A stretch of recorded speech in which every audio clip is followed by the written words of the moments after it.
Kemurnian ibadah dan larangan mencampur adukan antara yang hak dengan yang batil. Dalam Islam, Allah memerintahkan agar ibadah dilakukan murni hanya untuknya, tanpa dicampur dengan hal-hal yang batil atau bertentangan dengan syariat.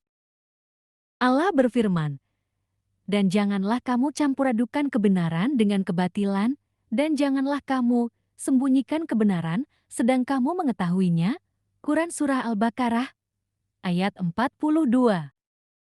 Ayat ini menegaskan bahwa mencampur ibadah yang hak dengan kemaksiatan yang batil adalah perbuatan tercela. Ancaman Allah dan Rasul-Nya. 1. Ibadah tertolak jika dicampuri yang batil. Rasulullah Shallallahu Alaihi Wasallam bersabda, "Barang siapa melakukan suatu amalan yang tidak ada tuntunannya dari kami, maka amalan itu tertolak." Hadis riwayat Muslim. Artinya, kalau ibadah dibarengi dengan hal-hal yang tidak sesuai syariat, maka nilainya gugur di sisi Allah. Kedua, dilaknat bila mendekatkan diri dengan cara yang Allah haramkan. Allah Subhanahu wa Ta'ala berfirman, "Apakah kamu beriman kepada sebagian Alkitab dan ingkar kepada sebagian yang lain? Tiadalah balasan bagi orang yang berbuat demikian selain kenistaan di dunia, dan pada hari kiamat mereka dikembalikan kepada siksa yang sangat berat." Quran Surah Al-Baqarah, ayat 85. Termasuk beriman pada sebagian perintah baca doa, Bismillah, baca Yasin, tetapi mencampurnya dengan maksiat musik, nyanyian yang melalaikan. Ketiga, menyerupai perilaku Bani Israel.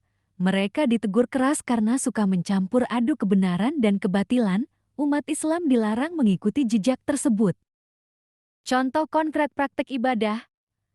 Acara dimulai dengan basmalah atau pembacaan surat Yasin seakan ibadah, tetapi kemudian dilanjutkan dengan hiburan musik, nyanyian, tarian, atau acara maksiat lainnya.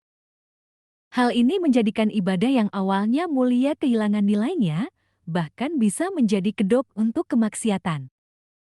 Seperti seseorang membaca doa sebelum minum khamr, membaca ayat Al-Quran lalu berbuat dosa, itu bukan kemuliaan, tetapi pelecehan terhadap ibadah.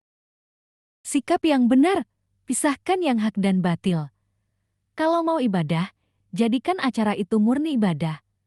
Kalau mau hiburan, pilihlah hiburan yang halal, bermanfaat, tidak melalaikan, dan tidak membuka pintu maksiat. Kalau mau hiburan, pilihlah hiburan yang halal, bermanfaat, tidak melalaikan, dan tidak membuka pintu maksiat. Jangan menjadikan bacaan Al-Quran atau doa hanya sebagai pemanis untuk acara duniawi.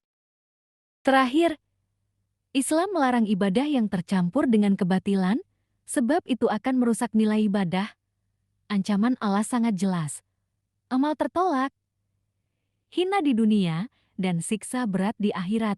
Solusi, ikhlaskan ibadah hanya untuk Allah, dan jauhkan dari segala yang batil.